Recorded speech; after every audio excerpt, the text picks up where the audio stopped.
Akkam jirtu dhaggeeffattoota keenya oduu ijoo entertainment irraa isiniif qabannee dhufnee jirra. Haga xumura qophii keenyaatti nu waliin turan affeerraa keenya. Ibsa muummee ministeera Dr. Abiy torban tokko dura dabarsaniin fooyya'insi faayinaansii fi misoomaa barbaachisaa ta'uu dubbatan. Kanumaan wal qabsiisee baankiin daldalaa Itoophiyaa kisaara guddaa keessatti kufuu isaatiin maallaqni dabalamuu fi akka qabu muummee ministeera Dr. Abiy Ahmed dubbatanii. Baankicha kufaatii irraa baraaruuf deeggarsi baankii addunyaa fi IMF barbaachisaa ta'uu maayikiroo ikoonoomii irratti marii jabaan taasifamee ture. Baankicha kufaatii irraa baraaruuf deeggarsi baankii addunyaa fi IMF barbaachisaa ta'uu walgahii maayikiroo ikoonoomii irratti marii jabaan taasifamee ture. Haa ta'u malee baankichi maaliif kasaaraa akkasii keessatti kufuu akka danda'e gaaffii namoota hundaa ta'uu danda'a. Kunis baankiin daldalaa Itoophiyaa baankii mootummaa qofa osoo hin taane baankii guddicha diinagdee biyyattii of keessatti qabate baankii uummataa ta'uu isaatiin. Dhugumayyuu baankichi bu'aa guddaa argachuun waggaatii gara waggaatti riippoorti ta'aa turuun isaas ni yaadatama.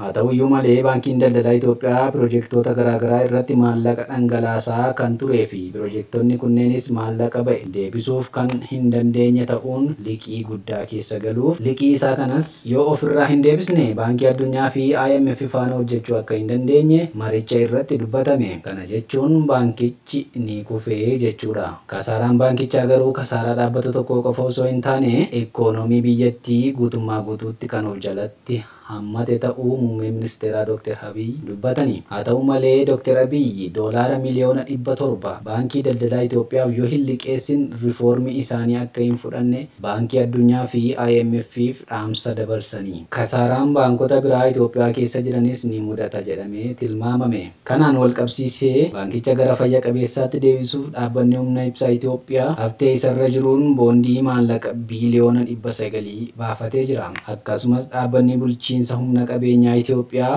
qarshii biiliyoona 500,800 liqii baankii daldalaa Itoophiyaa irra jiru haqee jira.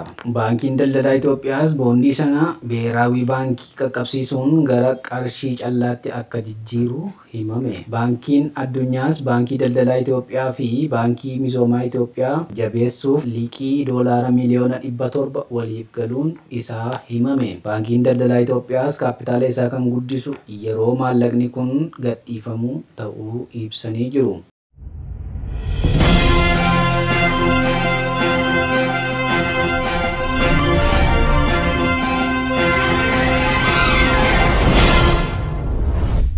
Mootummaan daldaltoota Oromiyaa maraaf dhaamsa hatattamaa dabarse. Mootummaan diinagdee damdaneessuu ijaaruuf sagantaa imaammata diinagdee gooroo biyyattii irratti fooyya'insa taasiseen wal qabatee sharafni alaa bittaa fi gurgurtaan isaa fedhii gabaan akka murtaa'u ta'ee jira. Kanaaf fooyya'insa gatii sharafa alaa irratti taasifameen wal qabatee odeeffannoo dogoggoraa gatii meeshaalee ol ka'a jechuun meeshaalee irratti gatii hin malle dabaluu dhoksuu fi kuusuun darbee mul'achuu eegalee waan jiruuf daldaltoonni naannoo keenyaa gocha badaa uummata miidhu irraa akka of eegan biiroon daldalaa Oromiyaa cimsee beeksise. Mootummaan gocha kana to'achuuf koree komaandii poostii sadarkaan hundeessee hojiitti galee kan jiru yoo ta'u daldaltoota gatii hin malle meeshaalee irratti dabalanii argaman irratti tarkaanfii bulchiinsaa fi seeraa fudhachuun daldaltoonni biraan akka irraa baratan taasisuu akka qaban biirichi cimsee hubachiisa. Kana malees hawaasni bal'aan gatii seeraan ala dabalamu yoo arge waajjira daldalaa naannoo isaatti argamutti eeruu kennuun aggaammii qaala'insaa meessuu fi